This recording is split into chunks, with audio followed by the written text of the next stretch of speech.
Hi! Welcome to Richard Kabili YouTube channel, and for today's tutorial, I will be teaching you on how to turn on and off post on first item scanning on iPhone X. But first, kindly subscribe to this channel and don't forget to hit the subscribe button and the bell to notify you for the new updates. And let's start!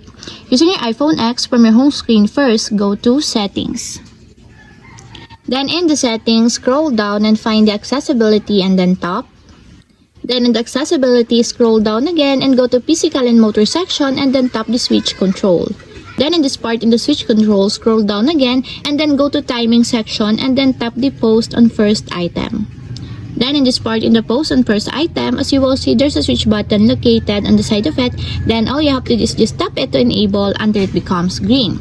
When the post on first item is enabled, the duration of time auto scanning will wait after input is pressed. And if you want to disable or turn off, just tap again the switch button just like this. And that's what we have successfully turned on and off post on first item scanning on iPhone X. If you have a question, kindly comment down below and don't forget to hit the subscribe button and the bell to notify you for the new updates. And thank you for watching!